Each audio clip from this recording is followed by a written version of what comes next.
une Union européenne, rester aveugle. C'est des situations comme ça que nous ne voulons plus vivre. Cette même France qui a transporté des terroristes dans le nord de notre pays, ils croient qu'on ne le sait pas. Mais de l'autre côté de la frontière, c'est une position que les Français ont fait occuper par les terroristes de Abu Umaima à compter du 25 janvier. Ils sont partis par vague. Le 25 janvier, c'est 150 qui sont partis sous le commandement de 7, ce qu'ils appellent caïds, c'est-à-dire les commandants des opérations. 7 caïds ont conduit une compagnie à 150 hommes. Ils se sont installés, suivis en février d'un deuxième groupe constitué d'une cinquantaine de Nguemas. Les Nguemas, ce sont ceux qui commettent les attentats suicides. Et pour quel objectif? Le site pétrolier nigérien, auquel ils ont promis aux terroristes, quand ils vont occuper les champs pétroliers nigériens, et là nous l'avons dit également à l'ambassadeur chinois, quand ils vont occuper les champs pétroliers nigériens, ils vont partager les revenus avec ces forces néocoloniales qui ne sont plus des forces djihadistes ni terroristes. Le terrorisme, ils l'utilisent comme mode opératoire. Mais ce n'est pas une appellation. C'est ça. Donc ces forces composées d'auxiliaires tirailleurs néocoloniaux sont positionnées là-bas pour conquérir dans un deuxième temps le champ pétrolier nigérien.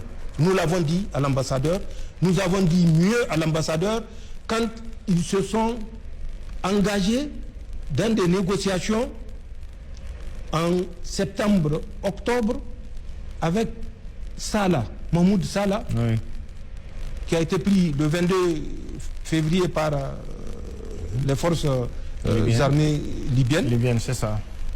Les Chinois étaient partis le voir pour lui proposer 10 millions suite à l'attaque exécutée par Moussa Kounami le 21 juin dans la zone de Tasker. Donc ils sont partis le voir pour lui dire: nous vous proposons 10 millions de dollars pour que vous ne vous attaquiez plus à nos infrastructures. Ces 10 millions de dollars devaient transiter à Paris par l'intermédiaire d'une dame qui est docteur Mena, je ne la connais pas. D'accord. Elle se connaît, peut-être les Nigériens aussi la reconnaissent ou la reconnaîtront. Docteur Mena qui va servir de point focal en liaison avec les Nigériens qui sont en fuite et réfugiés entretenu par l'État du Nigeria. Mahmoud Salah fera le mouvement. Nous savons où il a passé, où il a obtenu des passeports, et il devait se rendre au Nigeria, à Abuja ou à Sokoto pour récupérer ce transfert-là, certainement en ayant laissé des commissions aux intermédiaires. Bien sûr. Nous avons appelé l'ambassadeur et j'ai dit au ministre d'État, ministre de la Défense, de l'appeler pour lui dire que nous sommes au courant et que si notre coopération doit continuer, il faut qu'il s'assure que ces virements-là ne soient pas faits. Ils l'ont suspendu, mais c'est suspendu, je l'ai dit, suspendu. Et je dirai pourquoi. Le 1er mars, il y a eu un autre contact qui a été pris. Pourquoi? Parce qu'il y avait un Chinois qui a été enlevé par les mêmes groupes de Salah et autres, Moussa Kounami. C'est ça. Nous avons suivi les Français qui étaient en train de planifier cette opération. Nous avons là également appelé l'ambassadeur de la Chine pour lui notifier. Voilà l'intention des Français. Faire feu de tout bois pour prendre le contrôle du champ pétrolier d'Agadem.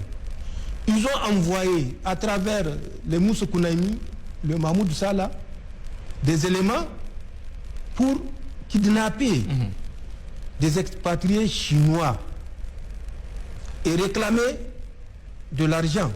Nous l'avons informé. Je l'ai mieux orienté vers la DG2SE pour lui faire un mémo qu'il doit transmettre à ses compatriotes qui sont sur le champ pétrolier. Qu'aucun Chinois ne bouge sans escorte. Qu'aucun Chinois ne bouge sans escorte.